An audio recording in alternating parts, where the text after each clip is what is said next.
ఎప్పుడైనా ఎక్కడైనా మీ చేతిలోనే వార్తా ప్రపంచం. మీ మొబైల్లో, మీ కంప్యూటర్లో, మీ టీవీలో. సాక్షి టీవీ డిజిటల్ ప్రసారాల కోసం లాగిన్ అవ్వండి www.youtube.com/sakshitv.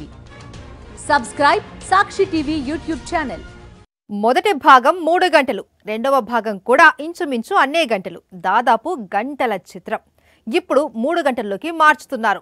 ఎందుకలా మార్చుతున్నారు అంటే అదో ప్రయోగం అంటున్నాడు రాజమౌళి. బాహుబలి 10 ఏళ్లు పూర్తి చేసుకున్న సందర్భంగా బిగినింగ్ కన్క్లూజన్ ను మించి ఎపిక్ ఉండబోతుంది.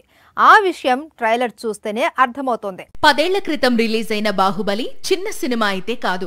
ఇండియన్ సినిమా రూపురేఖల్ని మార్చేసింది మూవీ. ఆ తరువాత వచ్చిన సీక్వెల్ పాన్ ఇండియా మార్కెట్ ను ఓపెన్ చేసి సంచలనం సృష్టించింది. ఇప్పుడు ఈ 2 భాగాలను కలుపుతున్నాడు రాజమౌళి. ఇదొక ప్రయోగం, ఖచ్చితంగా థియేటర్స్ లో అద్భుతాలు చేసే ఎక్స్పెరిమెంట్. అయితే ఈ అద్భుతం చూడాలంటే అక్టోబర్ వరకు వెయిట్ చేయాల్సిందే. రాజమౌళి నుంచి బాహుబలి 3 గురించి అప్డేట్ వస్తుంది అనుకుంటే బాహుబలి ఎపిక్ అంటూ మరో సినిమాను ప్రకటించి ఆశ్చర్యపరిచాడు రాజమౌళి. రాజమౌళి బిగినింగ్ తెలుసు, ఆ తరువాత వచ్చిన కన్క్లూజన్ కూడా తెలుసు.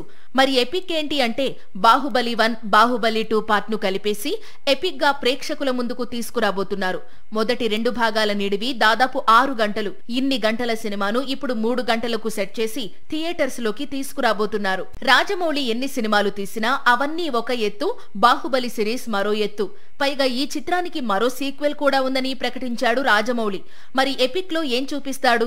పూర్తిగా సినిమాల్లో కనిపించిన విజువల్స్ ను వాడతాడా, లేక ఏవైనా కొత్త విజువల్స్ కూడా మిక్స్ చేసి ప్రేక్షకులను సర్ప్రైజ్ చేస్తాడా అనేది చూడాల్సి ఉంది. ఒక్కటి మాత్రం నిజం, అక్టోబర్ 31న బాహుబలి ఎపిక్ బాక్సాఫీస్ దగ్గర రికార్డ్ రేంజ్ లో ఓపెనింగ్స్ అందుకోవడం ఖాయం.